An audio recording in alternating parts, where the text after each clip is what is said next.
All right. Well, we still don't have an intro, so this is us starting. Rich Keefe, thanks for tuning in to another episode of Hashtag Dork. Joining me this time around is none other than Slippery T himself, Fred Toucher. How are you, sir? I'm doing very well. It is a Friday, so this is a good time to do this because there is a freedom on the horizon. And if this was a Monday, it would feel a little bit more claustrophobic. But there is nothing for me to do. No, this is it. After this, so this is an exciting time. You got big weekend plans ahead of you? Oh boy, it's the big show party tonight. And boy, where's that?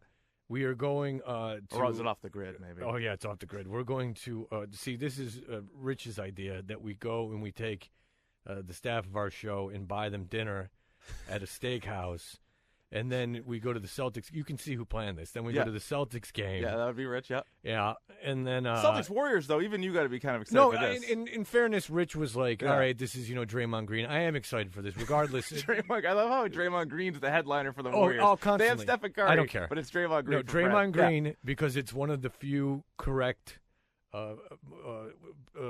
things that I've predicted. One of the few predicted things I've predicted correctly. So you would have taken him over Fab Melo, is what you're saying? I would have. You would have gone back in time and then... I would have. I think there was a few guys that I might have taken him in front of. But so we do that, and I'll tell you, it is a fun crew. Yeah. I mean, you get John Wallach and Rich and Dan O'Brien and Mike Lockhart and I.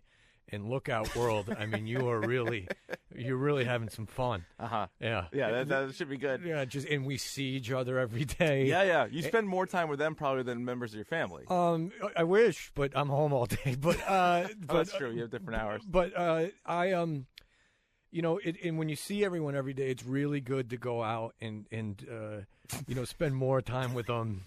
And you see them literally every morning. Right, there's so much to talk about. And fresh stuff. And just to see Rich masturbate all over the fucking basketball game. And that would be good. It's going to be a big game, though. I think it is. It's a good game. I'm excited to go to the game. I shouldn't look down on that. People are probably wondering why you've agreed to do this podcast. And one, I would say you're a nice guy. So that's how I would lead with that. But second, it was a couple of weeks ago now, you were on Twitter and you were kind of talking about the longer form kind of podcasts and like satellite radio and things like that. So I know you're obviously super busy. You do 4 hours of sports talk or talk in the morning. Would you ever be interested in doing your own podcast? Yeah, there's a couple things about podcasts that I like that I find really interesting. And one thing is that in radio and in the way that it's rated and that it's rated in quarter hours is that you have to keep an audience and you have to keep things moving and you have to be engaged. Like, say, if I do a character and I'm like, something sets me up to do yoga or something and it doesn't hit, which is often, like, I got to back out. Like, back out of it because if you keep going, then you're losing your audience. And, there's two kinds of podcasts that I'm interested in a lot is the ones where they'll have a host and then they'll have a couple comedians come in and they're able to do characters. And a lot of times, they won't go anywhere, which, sucks. And then you stop listening to the podcast and you erase it. But there's sometimes where they're able to, riff and it goes into different directions, which I find interesting.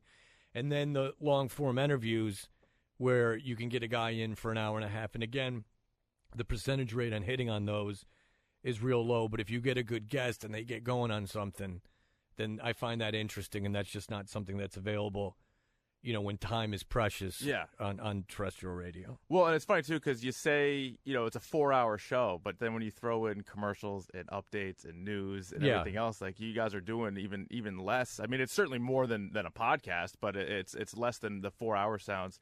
I remember when you guys did the Charlie Sheen interview, that was almost like a podcast because that was back. This was a few years ago when that whole Charlie Sheen era, like that was right at the peak of him being, this guy's so crazy. We got to talk about Charlie Sheen. Everybody was all over Charlie Sheen. He was doing his bit at the Wilbur. Yeah, he was doing something at the Wilbur, and this was at the height of the Charlie Sheen stuff. Yeah, this is when like Winning was still funny, when like Tiger Blood and all that stuff was still great. When it was still going on, and Rich went to go.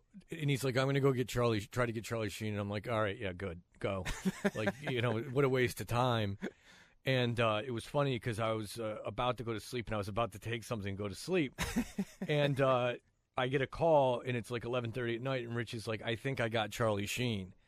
And I'm like, all right, what happened? And he's like, well, they were taking – because obviously Charlie Sheen had no kind of I can't even imagine show. what that was. It was like Jeff Ross hosted it, but there was no form to it, and they didn't really know what they were doing. So they would take questions from the crowd, and Rich stood up and said, I'm Rich from Toucher and Rich, and got a pop from the audience. And so he's like, why don't you come on our radio show?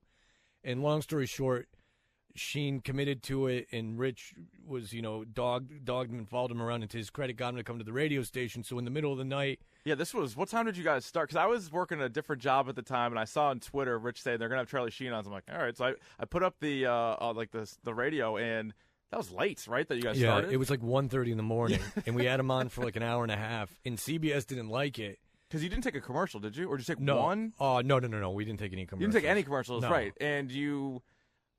I think he was swearing, wasn't he? Or did you dump the swearing? No, we didn't let him swear. But he smoked, though. He did smoke, which is funny. Like if you had like Keith Richards on, and you're like, I'm gonna get an hour with Keith Richards, and he lights up a cigarette, going, Keith, sorry, come on, man, like management, and it's right. This not a healthy work environment. Yeah.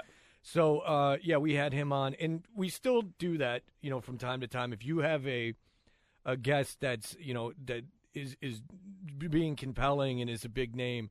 We knew Bill Simmons was only doing a few interviews. Yeah. Or actually 2 at the time. So we... Yeah, it was you guys and Francesa, right? Yeah, so we kept him on for a long time, and cut it up. And then we had Clemens on, and he was being interesting. So we did that for about 40 minutes. So we will do long-form interviews, but it's just a matter of, getting the guest and, them being interesting.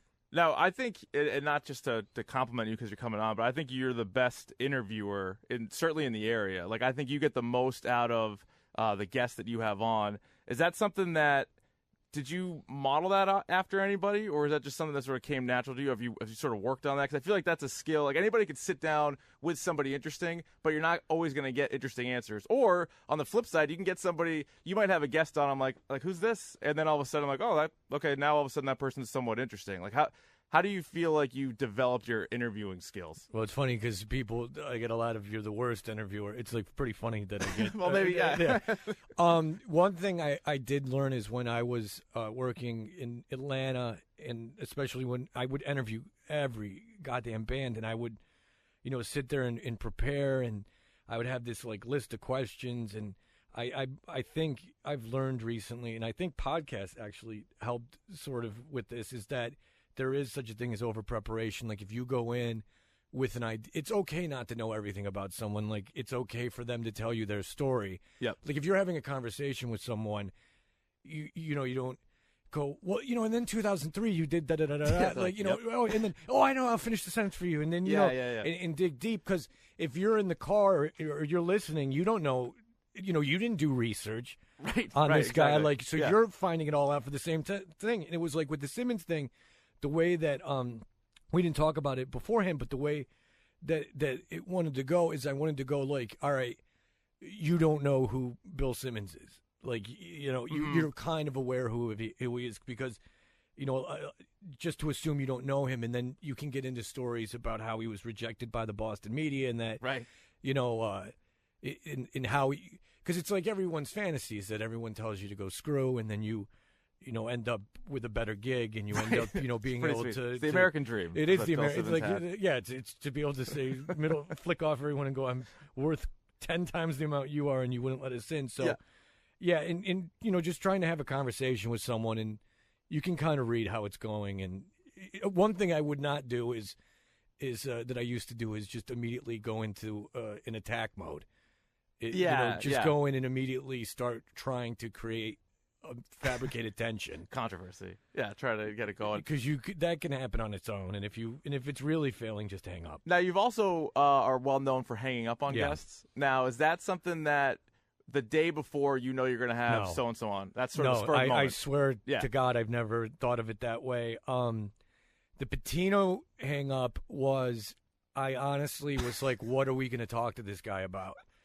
And then, and so like, we had Patino on, and it was part of a junket. And another thing that sucks about radio is that you'll get guys on a junket, and he was promoting some stupid motivational book. Right. And, like, it was, like, the 10th motivational book he had put out.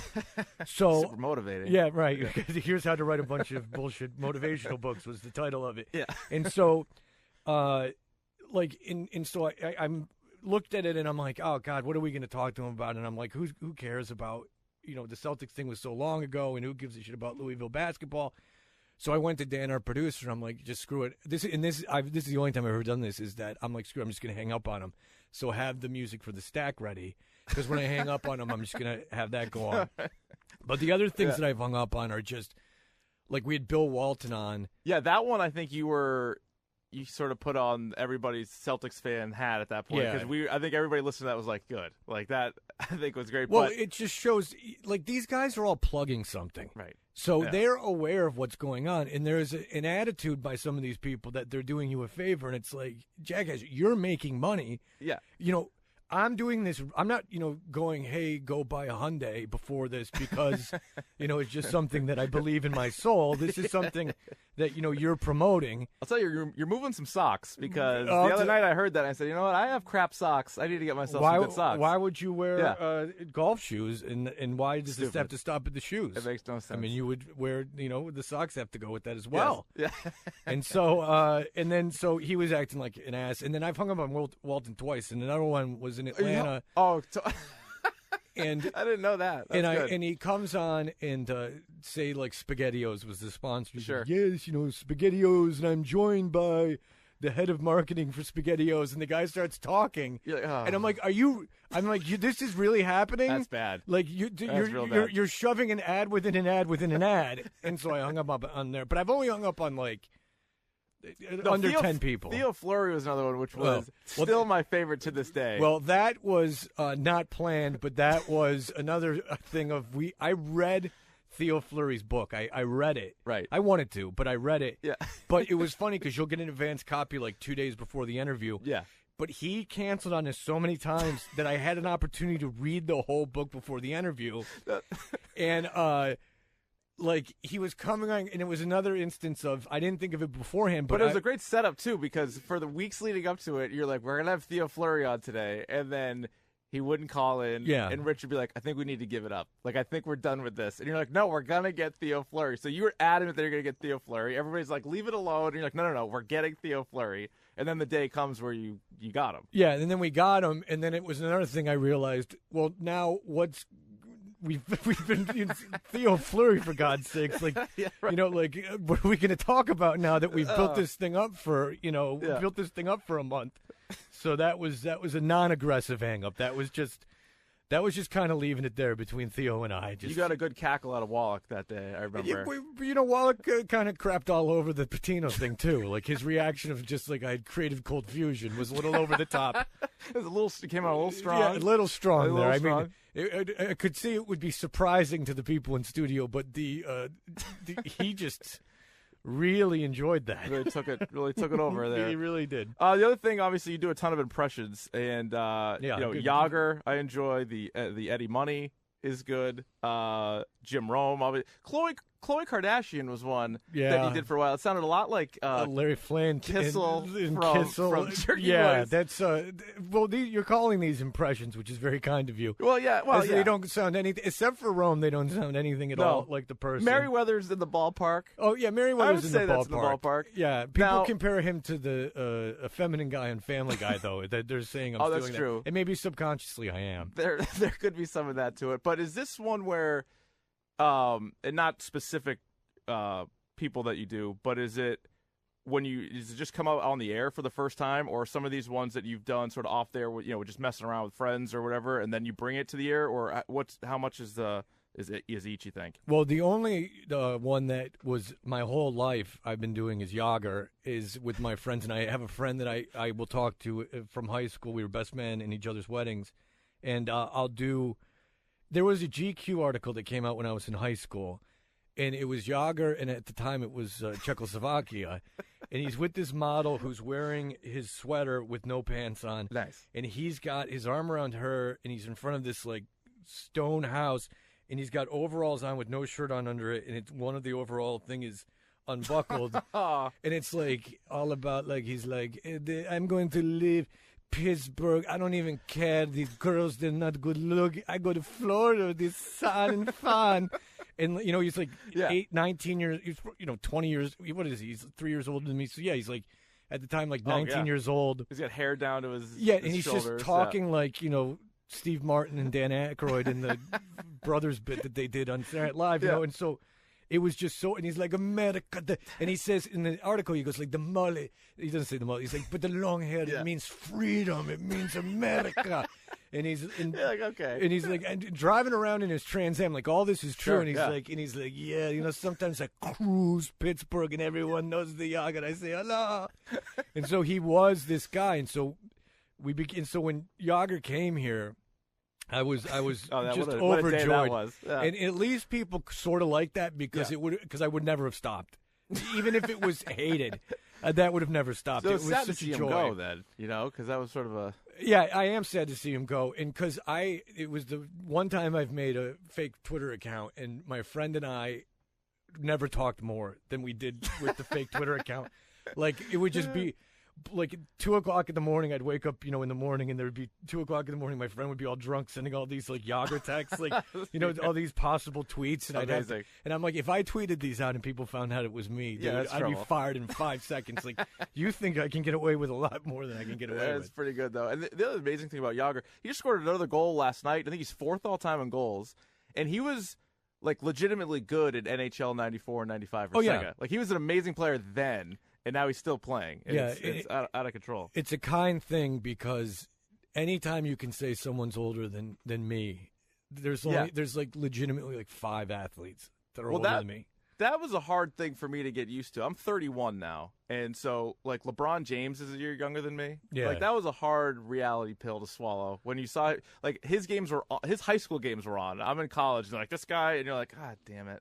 That's like just not going very well for me, is it? Yeah, and Kobe Bryant, I always assumed I was his age. Yeah, because he was in high school, right? Yeah, and like, and I remember him being in high school, and it turns out he's younger than me, and that's why I always hated Tiger Woods. Yeah, because Tiger Woods is my age, and he was the first guy to be like the greatest, and I'm like, who the hell do you think you are, sitting there being all good? And so isn't Brad Stevens? Weren't you mad at Brad Stevens too? Because he's younger. I mean, he's super young. I wasn't mad at Brad Stevens. I found our conversation to be odd because at the end of it, it was like, he was like, "Where do you live?" And I'm like, "Newton." And he's like, "Yeah, we're looking for a place, but I'm looking for the least amount of traffic to get to Waltham and, you know, the kids in the school districts." And I'm like, instead of, 10 years ago being with a rock band and, you know, being peers with them. Those are slightly different. Now I'm talking to the coach of the Celtics about school districts and avoiding traffic at certain times of day. Different. That is certainly, yeah. Yeah, that when you're relating. And real quickly, this was the worst story is that Rucker and I, Chris Rucker from the radio station, he's in promotions, he's like, let's go to a BC game. There's a girl on the street team that goes to BC. She's a senior. And there's this huge tailgate in the senior dorms before football games. And I'm like, all right, well, I'll go. It's like 5 years ago. Yeah. So I go, and the girls' friends are all around, and the girls' parents, and no one's talking to me. And then finally, the girls' parents corner me, and the only people that showed interest in me at all during that whole pregame were these college seniors' parents. Yeah. That was my peer group. Yeah, we have a lot in common. Yeah, here. I'm like, at the time, I have a young son and my wife is pregnant. Yeah. Oh God, yeah. We just bought a house. Yeah, it's having fun. These mortgage rates have never been better. That's right. It's the strength of the dollar. All right, let's get into this is, I guess, sort of the unofficial dork questionnaire for you. So let's see how you answer these ones. The last movie that you saw in the theater. Oh Jesus! Yeah. The last movie I saw in the theater is American Hustle. Wow! Because my parents' house at Christmas. American Hustle. Hustle is the last movie you see in the theater. Yeah, that's actually better. Adam Jones, last movie he saw in the theater is Inception. Okay, which was like 05. Well, you guys do nights. We do nights, true, but I mean, we can go to the weekend. I don't mind going to the movies during the day. Like, I can go see, like, a noon showing. Yeah, it's like when you have kids, though. No, that's the thing. Like, well, if you have an opportunity to go out, I'm not going to a goddamn movie. Yeah. Like, I can watch a movie at home. Like, if True. I'm going out, I'm doing something else. And it's funny because I have this card that gets us into for free to, like, any of these chains of movie theaters. Haven't used and it. for 2 years or whatever, it hasn't been used because the only time I see movies is when I'm in Tennessee over Christmas. Yeah. Because my parents take the kids. So, yeah, American Hustle. What about, is there a TV show on right now that is must-see for you? Yeah, there's a bunch. Okay, lay them on me. It's Always Sunny in Philadelphia is my favorite comedy. That's coming back in what, January or February, I think? January. That's your favorite comedy all time? Favorite sitcom of all time. Nice. And it is hysterical. A lot of times that will change. Like, I remember thinking that Family Guy was the best comedy of all time when it came back. Like, before it came back and you had all those DVDs that you could watch if I'm not dating myself too much. 4-season run or whatever they had. 4-season run. Amazing. And, like, you know, when you can watch something like that and it's not in real time, I remember thinking that was the greatest. But It's Always Sunny in Philadelphia has evolved, too, which I like. And, you know, it's evolved into making these characters more and more outrageous. And I've laughed. Like, you don't sit home often, like, at least I don't, and laugh out loud. But that is that a one. show. Favorite episode for me was the Lethal Weapon 5. Yeah. Because they had talked about it several times, and then they literally made it. And for whatever reason, they brought it to the bank to pitch to the bank that they needed to cut out Frank's sex scene. And then they showed and then Max going blackface, and Dennis is like, I didn't. And then they switch character. Like, that was laugh out loud 5-6 times throughout that episode. That was amazing. That is a fantastic. I'm trying to think of what episodes I found. Dee's dating a retarded person. Yeah, I thought was a great episode. That was an early episode. The Christmas episode, the Christmas special was great.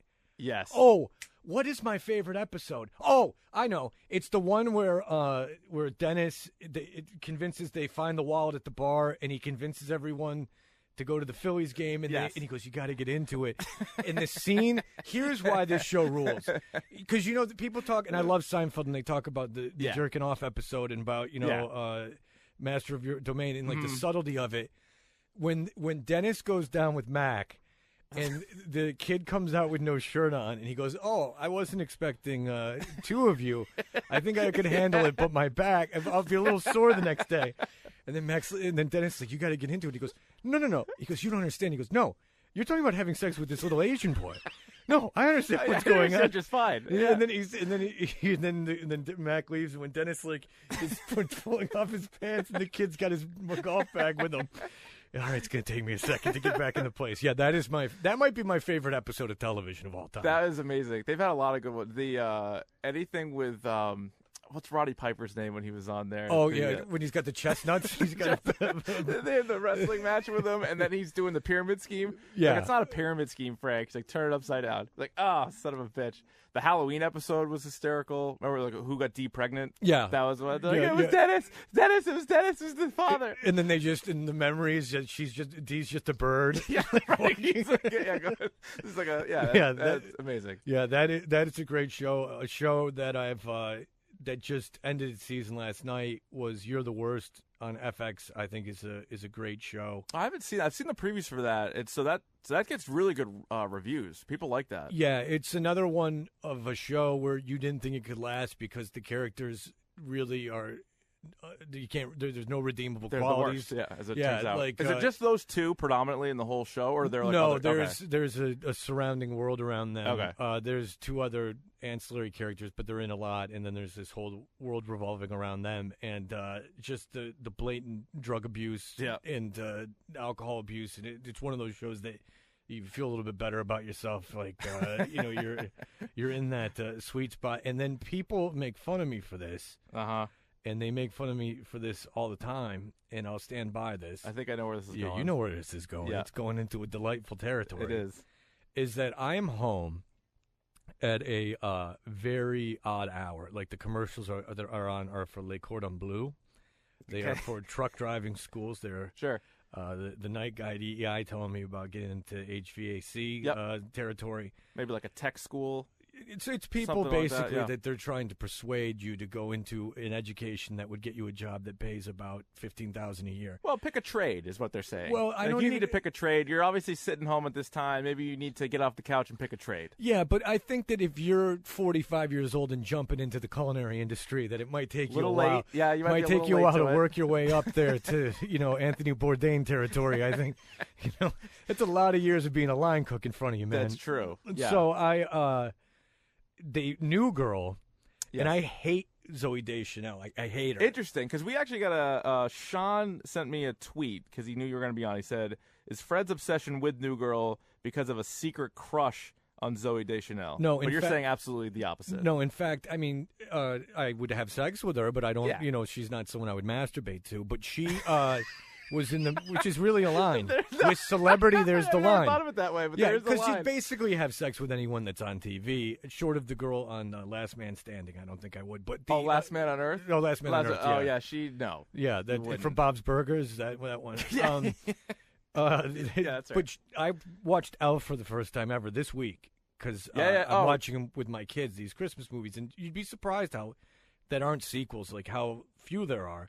Mm-hmm. And so we're watching Elf, and Zooey Deschanel's in that, and I'm like, oh God. Like, you don't think she's adorkable? Isn't that what everybody says? No, and that's like the thing with How I Met Your Mother and the redheaded girl from American Pie that's in it, and like even Wally gets, and I'm like, this is your fantasy, like because she's looks like someone that was like okay in high school. This is your fantasy. Like, you can shoot higher than that. You can't shoot you can't rub one out to Lively. Baywatch or something. This is the line like, oh, she's okay. She's probably attainable. Yeah, great. Like in the right circumstance, I think that if we had a lot in common, if we worked at the same office and we were both single, I think she would go to the movies with me, and so probably. And like the whole thing with Zooey Deschanel singing. So this New Girl's on.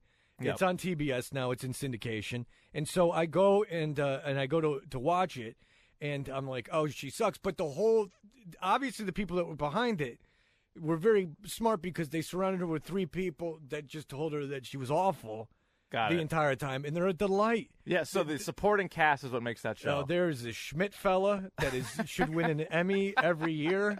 Oh, is he the guy he's in a movie coming out with Sally Field? Oh, is where, he? like, she's, I think, attracted to him, and they might have a thing. There's quite an age gap there. Does that ever ruin a show for you? Like, if they go on to... Like, do you ever root, like, it's funny, like, for me, It's Always Sunny in Philadelphia.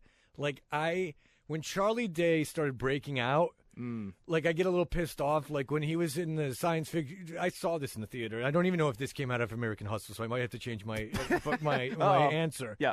But he was in the science fiction movie. I can't even remember what it was called. He was like the scientist. It was a big hit. Charlie Day was a scientist? Yeah. It wasn't like a franchise. It was a one-off.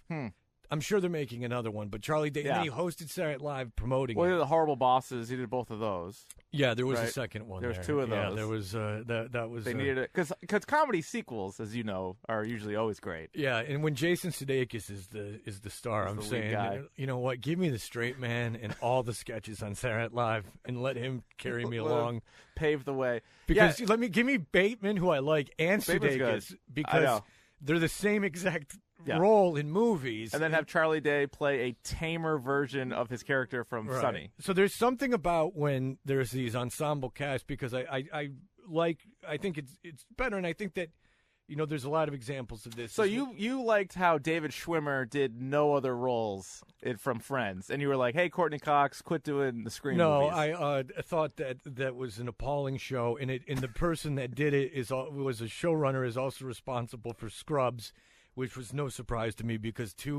I'll watch any sitcom, and those two sitcoms I want to destroy. Scrubs, the zaniness, but it's mixed with the tragedy of working at a hospital. But when it's ensemble cast of of people I don't know, like if someone from You're the Worst now was to break out, they probably will. It would piss me off a little bit. Interesting. Like I want them to kind of stay in that bubble. Just do that. Like Kramer has never played another character in his entire life. Yeah, and so it's Kramer. And really, Jerry hasn't. Except for Elaine's been pretty good. Yeah, except for Julia Louise-Dreyfus, no one's really done anything. No, George has tried.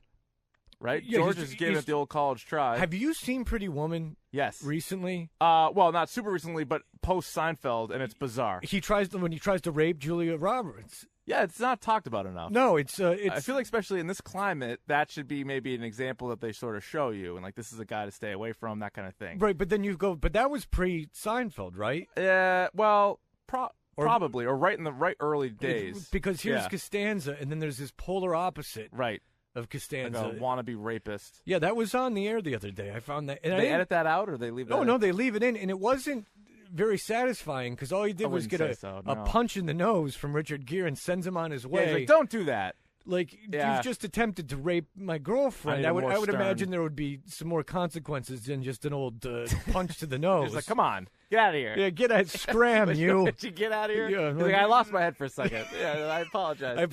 Here's some ice and a towel. Get on your way. Yeah, no, that's not good. Yeah, but there's something about the characters breaking out that I don't care for. So when you tell me that the Schmidt, which doesn't surprise me. I think he is. He's got to be in some Sally Field thing, and it's like a will they, won't they. Because the guy who plays Nick apparently makes movies, but they're colossal disasters. Now, was that the show that either had a Wayans and then lost a Wayans, or the other way around? They had a Wayans in the pilot, and then he had swapped him out. He had something else.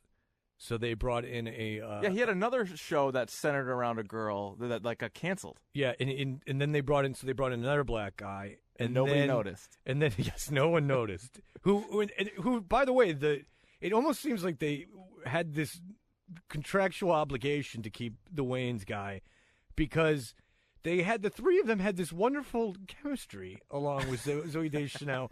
And then they kind of pop back in with the coach character that is played by Damon Wayans Jr. And I don't know why you would mess with the internal cast. You had a good crew going. That's like in Growing Pains when you throw the curly-headed girl in, who's all of a sudden two, and then you double down with any sign of Leonardo DiCaprio. Right. Well, I mean, cute, very cute. I think anytime there's a ratings dip, it's add a character. That's been tried and true forever. But from the pilot, if there's a ratings dip and you add a character, I would like an example of that working.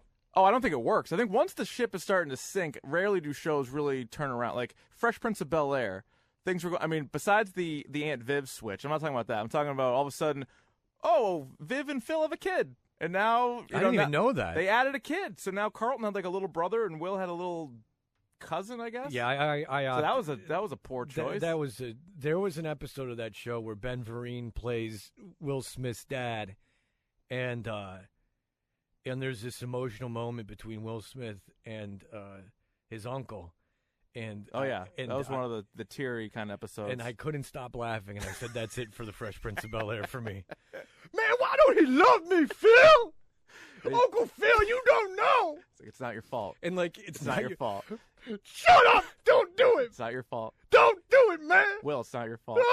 I'll be your father, Will. Uncle Abbott, I'm from West Philadelphia. Like every episode, like the four. Good Will Hunting them before Good Will Hunting. Though. Well, there'd be a story arc every four episodes out of every 22 would be like.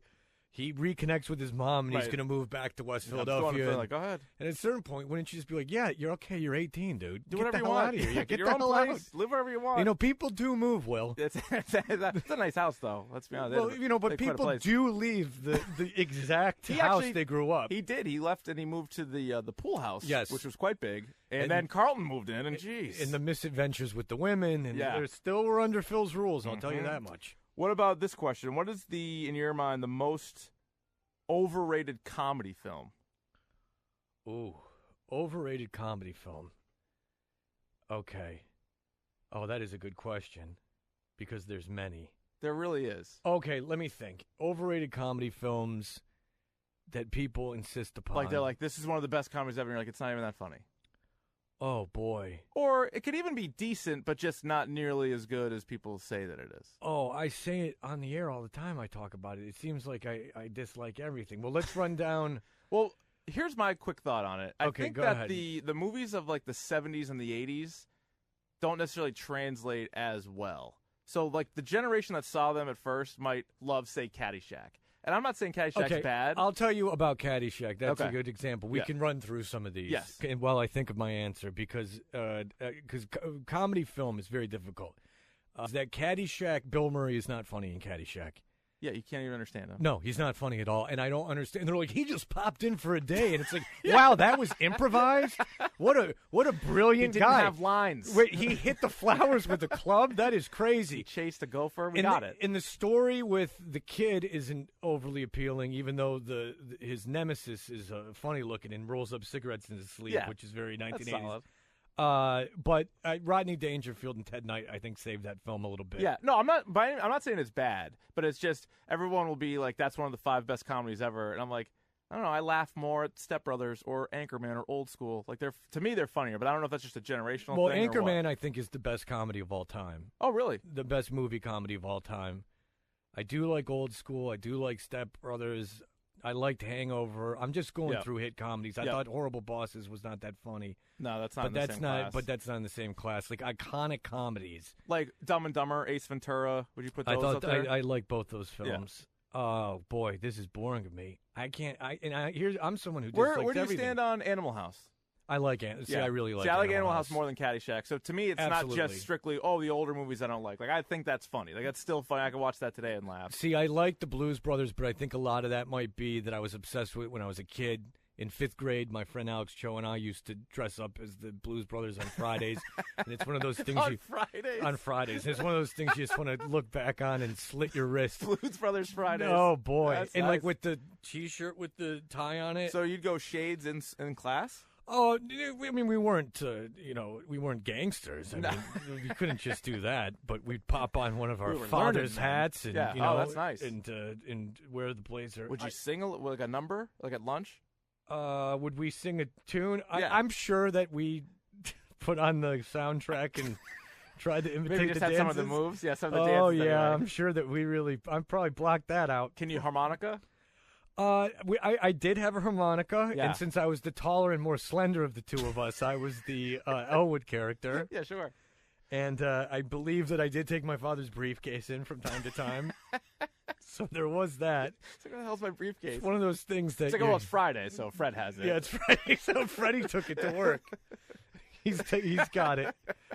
Man, I've never had trouble thinking of something I hate. You'll think, as soon as we stop recording this, you'll think that's how it goes. Okay, so Will Ferrell movies. I generally like those. Adam Sandler movies. Oh, I'll tell you one that I think is highly overrated is Happy Gilmore. Oh, really? See, I like Happy Gilmore. I like Happy Gilmore, but I think Billy Madison is way funnier. Billy Madison's better. I agree. Billy Madison is way better. Yeah. I'm trying to think of movies that people really liked. The Mask. I got The Mask. That was the one movie Cameron Diaz was good looking in. Yeah, it was her first movie. Yeah, and then something terrible happened. I don't know. I guess she's got like an acne problem is what I've heard. Yeah, and maybe she was like 50 when that movie came out, but it was just some kind of sneaky weird 50. thing. She's like a Cuban baseball player. Yeah, sneaky. Yeah, she's a sneaky 50. Yeah, you spend all this money scouting her, and then the next thing you know, shit, she broke down. Oh man, God damn it, that's gonna. Yeah, the only one I really brought to the table anyway, I think, was Caddyshack, and I thought of the question ahead of time. So it is, like, because it has to be one that people are obsessed with, and like I can hear an argument for almost any other one. Yeah, because I'm sure that I'm sure Chris Farley. But Tommy Boy's great. Tommy Boy's great. Good. Black Sheep was fine, and then that was really it. But like, I don't think Farley was a comedic genius, which I know angers a lot of people. I didn't think Phil Hartman was particularly funny. Oh boy. This is taking a turn. Well, I just think it's they great. Can't even defend themselves, Fred. But yeah, that's right. Anyone dead, I'm a coward. How dare you? They might hear this podcast and go. But, when everyone's explaining when you have to explain someone's genius, like, you just don't understand that Phil Hartman, he could have been much funnier. You're not getting the jokes. Like, yeah, right, well, he didn't need to be, he didn't eat up the set. Well, make up your mind. Yeah, I mean, Farley would destroy the set. Yeah, quite literally. And make up your mind. What do you like? What about, I don't even know how highly ranked it is, but like an Austin Powers? Oh, I love Austin Powers. See, I think the Austin Powers is actually, like, the first couple are pretty good. Oh, okay, if you said I was thinking about this the other day because someone brought it up on the air. Top 3 comedies all time are Anchorman, Borat, and Austin Powers. Oh, Borat. Those are the top 3 for you? Anchorman, Borat, Austin Powers? Yeah. The Spy Who Shagged Me? Dude, I was, like, in college when that came out. Yeah. And you have to understand, like, how annoying we were with the bae. Like, bae, I'm sure. I get it. I think that might have been a generational thing that I'm 9 years older than you. That maybe. No, I liked Austin Powers. I don't know. But you have to understand that at the time it was like this. Yeah, it's like for me, Old School came out when I was in college, so Old School's my favorite. You always we saw it with my buddies. We were dying like when we quoted it nonstop. Still quote it to this day. So I think Old School to me is the best. But like I could see why. But I watched Austin Powers with my kids, and I have a much looser idea of what we can watch. Like Rich won't let his kids watch Christmas Vacation, which is hysterical. Really? To me. Yeah, I have no idea why. Like, they're not hearing that stuff at school. Oh, and by the way, by far the best vacation movie, I think. Oh, God, yeah. But not even close, right? Not even close. Yeah. I mean, the original Vacation is horribly dated. That's another one. Yeah, right, exactly. They don't. You know what's stand not up a very great well. movie? Is Fletch. It's Oh, not a good one. Yeah, see, I don't like it either. It's not a great movie. Or I don't love it. Yeah, that's another one. All right. That we can agree on. So I would say the top. Borat is hysterical. I'm glad you brought Borat up. Because when I had you were a fan of the show too, right? Like the show was amazing. Yeah. Oh yeah, it made you mad, like how good he was. he there's very few times where I'll be like, wow. Like he's so smart. He's so God damn it, quick this guy's and smart. so smart. Yeah. Like, oh, you son of a bitch, you are killing it right now. Did you see Bruno? I did, and I didn't. It was not nearly as funny at all. Well, nothing was because they tried to. That was way more scripted too. Like that was like a whole thing where it wasn't just the interviews. But I don't even know if it was improv or scripted. But when they're staying in that hotel and then the cockroach or whatever comes in. Oh, Borat, yeah. Oh my God. I'll tell you, Ali G was amazingly. When the show was on, I laughed more I think with Ali G than with Borat. But the Borat movie's better, like because Ali G did that TV movie or whatever. Yeah, I even like that. It was fine. Yeah, yeah. Well, I bought on eBay a Ali G tape that was not. I couldn't play in the United States VCRs. Wow. I was very into Ali G, and I still have it for some reason. I think it lends me some kind of credibility. I think my favorite interview was with Boutros Ghali, and he's like, "I was with my man, Boutros Ghali," and the guy's just sitting there looking at him like, "What?" Yeah. And how they get all these guests, because that was one thing, because he used to always stay in character, like as I'm sure you know, and he was on Letterman one time, and I think he was actually just as Sacha Baron Cohen, which was rare, and they're like, "How do you get like?" all these like Pat Buchanan, all these different people. He's like, well, that's one thing we really don't want to get. So I still don't know how we got these guys. Well, they would say that they were in education. I know how they got people. I do know how they got people because remember when he had that set, the one that was like with all the graffiti behind it. Yeah, well, they used to say that there was an educational channel for kids. Oh God! And like he did have the backing of the network. Got it. So they'd be like, this is this is for the youth. Like, this is a hip way. When he had all the people, like the person from the church, like the atheist and all those. Yeah.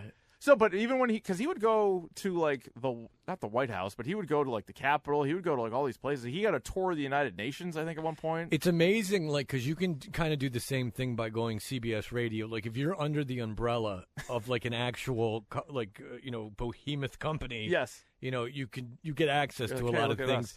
And what do you know? I mean, you're some 70-year-old guy that's, True, and you're like, I'll do an interview. And you're just like, I'll do it. Yeah, the kids, the young voters. And then he shows up in all the FUBU gear. And you have no idea what's going on. No. And that's probably what you think, like, young people. And they probably already signed ahead of time, like, you can use this. Sure. Because that's one thing that they obviously have to say that they're going to be on. But if you're, like, 65 years old and you've been in politics your whole life, that to you it's probably like what you think kids are like, That's probably true. Yeah. Like, what do I know with your baggy slacks and bad attitudes? Most underrated comedy. What about no, we did most overrated. What about most underrated? I can tell that right now. Dirty Work.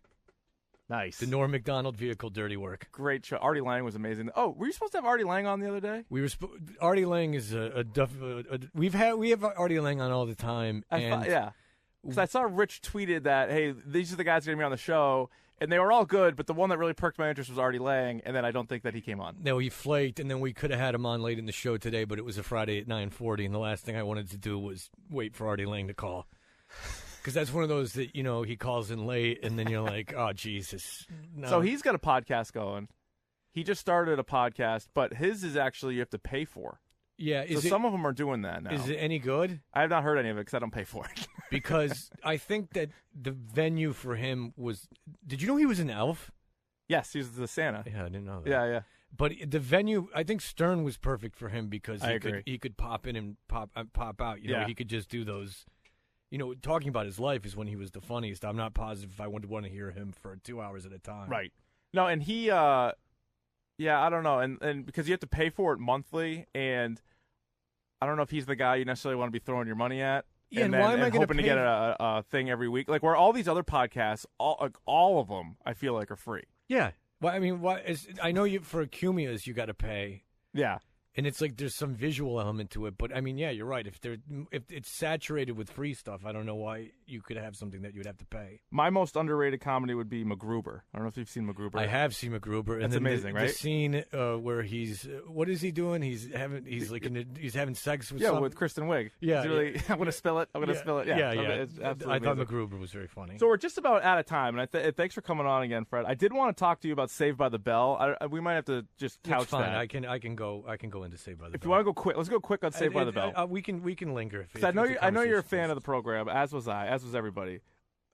What would you say would be the best part? Somebody who had never seen Saved by the Bell, what would you say is the best part of the show? Like in terms of an episode, or just the best part? Just well, overall, first of all, okay. How would you sell somebody on Saved by the Bell? All right. Well, let's first go. We're throwing out Good Morning, Miss Bliss. Out of the equation, you only had two of the recurring characters. They're in Indianapolis. Or three. No, you had three, right? Lisa was in that. Lisa, Screech, and Zach. Lisa, Screech, and Zach, and they're in Indianapolis. Although I'll tell you that Miss Bliss, not bad. Yeah, she was at one point a twin. She was in the original, what do you call it there? The one with Lindsay Lohan. Oh, like Look at Us, we're mischievous twins. Nice. Causing all kinds of trouble, I believe was the theme. Yep, sure. So you're throwing out that. Then any of the Screech robot era, you're throwing out because Screech that's robot era. Yeah, because they're still. I'm with you. At that point, they're still trying to bring home like a little bit of a life lesson at the end. There was only 4 seasons on the show total. Yeah, that's including Screech robots. So I'm giving you seasons 3 and 4. And okay. I'm because Tori episodes to me are as valuable as anything else. I don't even know if that's very well explained. Where all of a sudden Tori's in town and Kelly's out of town, and then she wasn't. Was Kelly abroad? No, it was Elizabeth Berkley that wasn't there. Oh, Jessie was abroad? Yeah, Jessie was. Got it. She decided to leave the show. So what the deal? Or maybe Kelly was gone. I think they were both gone at one point. They might have both been gone. And then they did a couple things where like, oh, Zach just talked to Kelly on the phone. Yeah. So like she was still around. But you knew Tori wasn't your regular Bayside girl because they put her in a leather jacket. Yeah, I remember that being like, she's dangerous. She's like Fonzie. I'm gonna stay away from her. But a high school girl, and you're not gonna like it. Yeah, kind of rough around the edges too. And North Farmington High School, where I went to high school, Elizabeth Berkley went there, and then no kidding, same time. No, she's older than me. And she also moved out to Hollywood because she was offered Saved by the Bell, and how could you say no? And just pull your kid out of school and really start their life off on the right track. I'm sure she's done fine. She's fine now. She's basking in those residuals. I'm sure they have a contract that gets them all that money. She's fine now. All those reruns are just money in their pocket. I'm sure they signed those deals. But do you remember her brother, her stepbrother, who came in kind of wrong side of the tracks? Yeah, he was trouble. Ended up getting into it with Lisa a little bit. Sure ended up playing a little tongue hockey. Yeah, I remember. He went to my high school. Come on, small world. He did Hoffman. Small world. One of 3 Hoffman brothers. Wow. Were they like the O'Doyles? No, they were nice guys. He was standing about 5'4", but he would go into the casting and they would like go, "Give me the 5'4" kid." give me this guy. Give me Hoffman, the 5'4" kid. There's something about him that screams ruffian. I don't know what it is. That's like the blonde kid from Entourage, where they make him the tough manager. It's like, did no one else try out for this?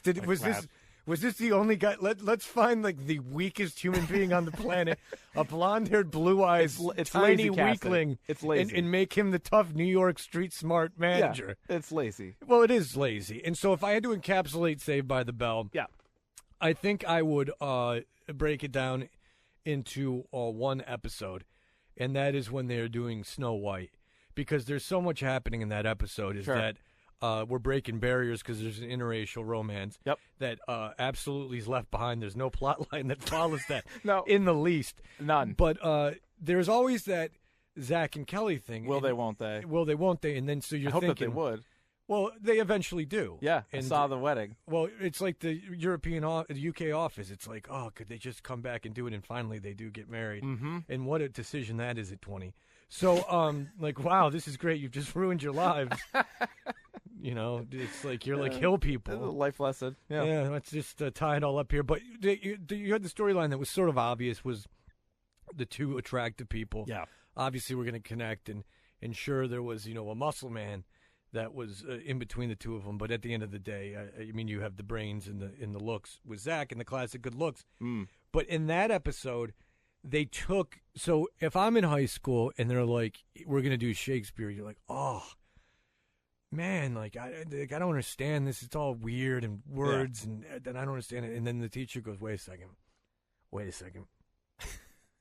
I'm going to take this thing and make it into a fucking rap. I'm going to take this thing and I'm going to I'm going to spin it on its head. I'm going to spin it on its head. I mean, you're going to DMX and hold on a second. And and the BIG are all going to be like, oh Jesus! The sound of the record stopping. That's right. We're going to have someone scratching, and so they're not only doing that, and so you're saying to yourself, this is the future. I mean, this is revolutionary, and the nerds. Yeah. Had their place where they wouldn't need SAG cards, so they didn't. They just mouthed along to the words in the background, and then the poor nerds that were in like every episode, and like that they had someone making sure they didn't make a noise, so they didn't have to get their union. They didn't have to join the union, and then all those nerds and Zach still had a better SAT score than them. Well, they all seemed to do pretty well for themselves. They were pretty smart, and then they all ended up going to the same school.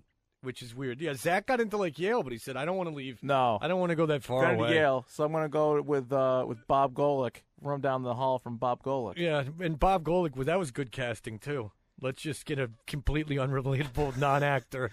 Can you make him the RA? But to finish my thought, if I could, Rich, I would like that. And then at the end, it's not only Zach. Because Kelly's strung him along for long enough. Yeah. A man can only be strung along for that long. I agree. Then there's a couple things. And then Love has been there in front of them all along with Lisa. And then... off the screen as well. Oh, yeah. Well, off, there's hand jobs constantly. They couldn't keep their hands off each other. They just heavy petting and under the shirt and everything else. Yeah, rough stuff. Apparently, she was very religious. I can only imagine the fulfilling relationship they had physically. And so they, but then, they break down and then so many barriers are crossed when he, in the beauty of Shakespeare. And, That's true. And finally that kiss. I think that one episode you'd say, go watch that one. Go find that on the Netflix. Because a lot of people would go with the I'm so excited episode because of the funny drug scene. But I'm so scared. There's a lot to explain there. Like, why are they famous? I don't know if you're prepared for that kind of talk. Like, why are they all of a sudden in this famous singing group? Yeah. Zack Attack. Well, the Zack Attack was a fantasy, though. Yeah, right. That was no. That was the Hot Sundays was a different episode. Or that was a dream sequence. Yeah, that was a dream. Casey Kasem, the late Casey Kasem. God bless. Do you know that there was more episodes and seasons of Saved by the Bell, the new class, than there was the original? That'll blow your mind. Yeah, that doesn't surprise me. Screech and Belding were on that, and then nobody else that made it. You knew that things weren't going to go well for the two of them when you're sticking around like that. It hasn't. Also, it hasn't. And let's wrap up on this. It has not gone well for Lisa Turtle, Lark Voorhees. I don't know if you've seen her in the news. She is having sort of a messy, maybe divorce or something. She says she has lupus. There might be a sex tape for Lisa Turtle out there, which is going to command a lot. I think that's going to be pretty good market share. Give me a 40-year-old Lark Voorhees. I've never participated in a death pool because I think it's a little sophomoric. But would you take Lark Voorhees in a death pool? For Saved by the Bell? Just for famous people, even. No. You think she's got some years left in her? No. Okay. All right. I didn't want to end on a sour note, but there's so many. Looks kind of. There's so many. You have a pick? Terrible drug people. Well, I'm going to say Kirk Douglas.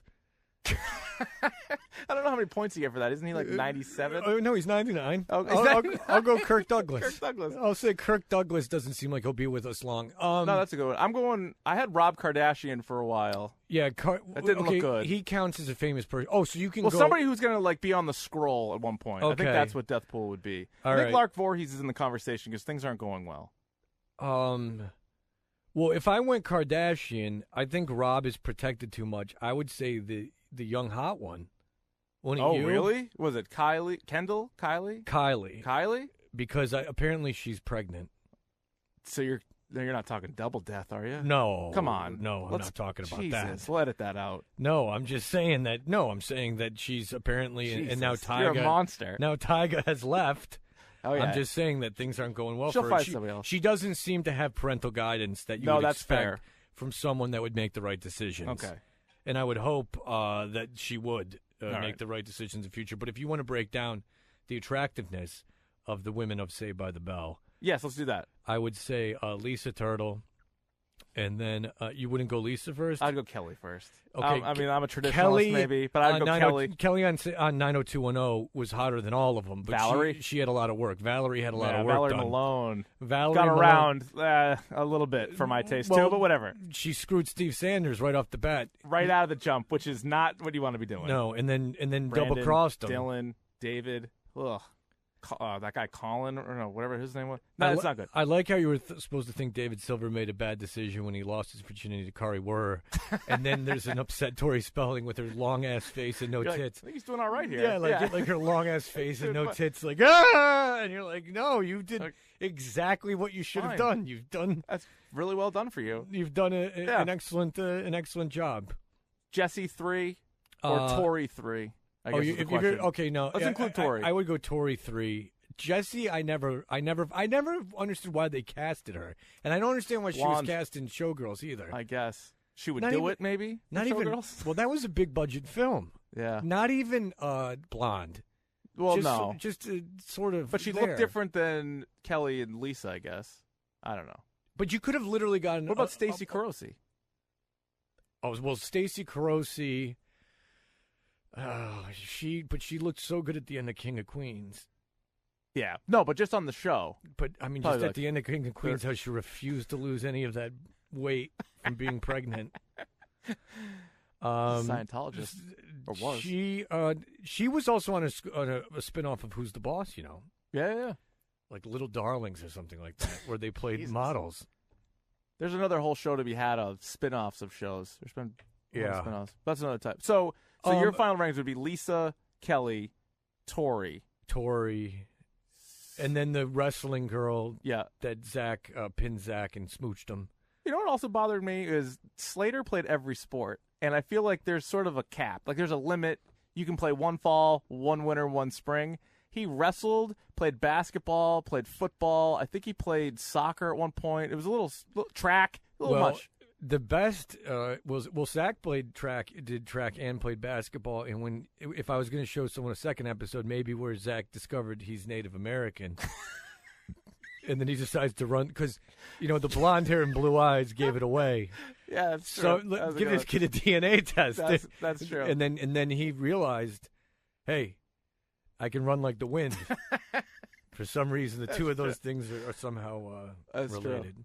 All right, well, Fred Toucher, thanks for coming on the program. Really appreciate it. Thank you. You can follow Fred at Fred Toucher. He's a great Twitter follow. Every once in a while, he'll take videos of himself. Yeah, I think it's a good idea to take Ambien. And then film myself with no shirt on. You get some, yeah. I'll think that's a good thing to do. Sneak ups, pull ups, whatever it might be. You don't know. It's a wild card, and it's usually around 10 o'clock, 10:30 at night. Shows you where I'm at as a human being. That the bad decisions are being made when most people are, just settling down with a nice cup of tea. No, not you. I've reached the peak of my evening. Business picks up. I'm at Keefe21, and you can follow the podcast as well at Dork Podcast. So thanks for listening, and we'll talk to you next time.